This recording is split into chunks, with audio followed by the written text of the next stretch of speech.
Hello friends, today we are going to discuss about childhood respiratory disease, that is croup. In this video we are going to discuss about what is croup, what are the pathophysiology of croup, what are the treatment available for croup, and if there is any complication associated with croup. Now to start with, it is to be mentioned that croup is also known as laryngotracheobronchitis. So this term is also interchangeably used with croup. Now what is croup?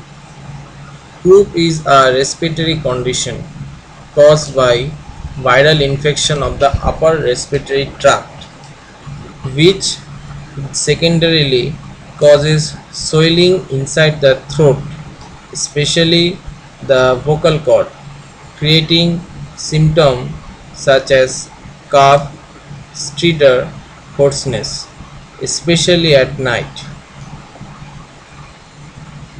So this is what croup is. Now the pathophysiology of croup. What happened in this croup? Well, a croup is a unique viral infection of the upper respiratory tract, which act in a way bit different from the other viral infection. Here what happened is that the virus, especially the para-influenza type 1 virus, when infect the upper respiratory tract, in response to this infection, the WBC, especially the histiocyte, plasma cell and neutrophil, get infiltrated into the upper respiratory tract and throat, causing the throat to swell. In milder cases it remains asymptomatic, but as the swelling increases it began to create symptoms, the most common of which is breathlessness. Child seems that he is facing immense trouble in breathing. The typical way of developing this disease is as follows. Child initially catches cold, then a brassy cough, which is similar to a sound made by seal in the zoo, and the mild inspiratory stridor develop.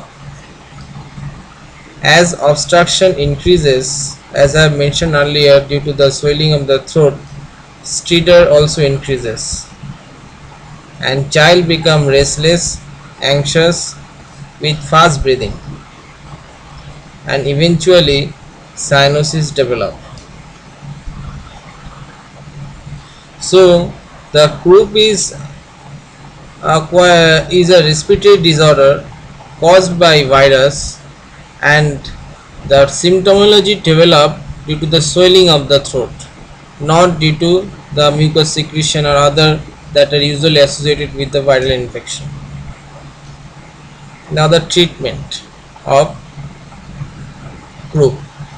Now as we have already mentioned that the reason behind croup is a viral infection, so obviously antibiotics are no use here, but in some cases antibiotics are used if the croup is associated with epiglottitis and some other respiratory infection that are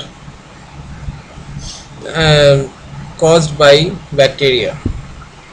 But the main drug that we use specifically for the croup is a single dose of steroid, such as corticosteroid, dexamethasone and budesonide, and epinephrine in severe cases, and where we require a prompt treatment. To treat croup, we classify the patient into three categories so that the treatment become little bit easier and uncluttered. The three category of croup is mild, moderate and severe. In milder variety, the general appearance of the patient is happy and well fed. Patient have stridor on coughing but not at rest, and respiratory distress is usually not present, and oxygen saturation when done is found to be more than 92% at the room temperature. Whereas in moderate croup, it is found that the general appearance of the child is irritable but can be comforted by patient's parent. Stridor at rest is present and worsened with agitation. Respiratory distress is there along with chest retraction and tachypnea, but the oxygen saturation is also here is above 92% in normal room air. And now the severe one. In severe one, the general appearance of the patient is restless, agitated, and also there is an alteration in sensorium. Stridor part, stridor is same as that of the moderate, that is stridor is present at rest and worsen with agitating the child. And the respiratory distress. In respiratory distress, the marked chest retraction is there along with tachypnea. And the most remarkable thing here is that when oxygen saturation is done in the severe case, it is found that less than 92% of the saturation of oxygen is present in severe cases. So child becomes cyanosed. So after being classifying the patient into mild, moderate and severe on simply by observing the patient, we could initiate the treatment. In the milder variety, symptomatic treatment is the rule, such as treating fever if present, cough if present. And here another thing is to mention that the child is seen to get relief or have a dramatic relief if he or she is brought into a cool moist air outside the house, typically as it occur in night. So these two things are easy to get.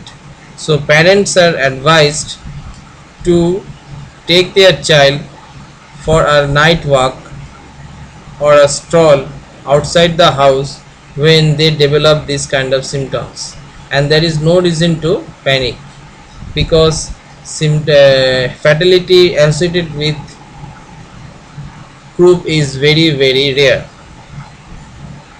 Now the moderate one. In moderate one, the hospitalization is required. Once the patient is hospitalized, patient is put on oxygen inhalation. Then the fluid administration is done to prevent the dehydration associated with fast breathing and respiratory distress. Then the epinephrine is given via nebulizer. It takes time of about half an hour to come into action and remain useful or effective for more than 4 hours. So epinephrine is quite handy.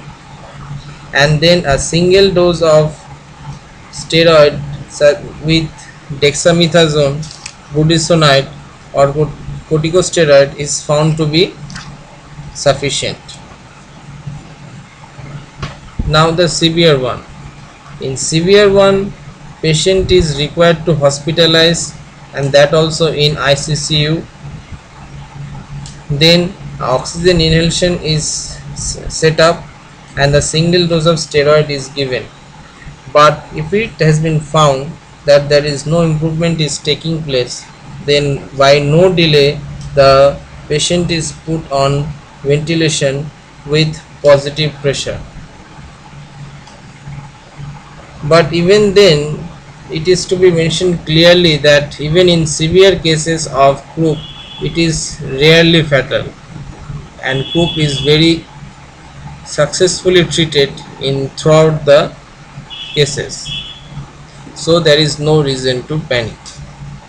This concluded our discussion on croup. Hopefully you have been benefited.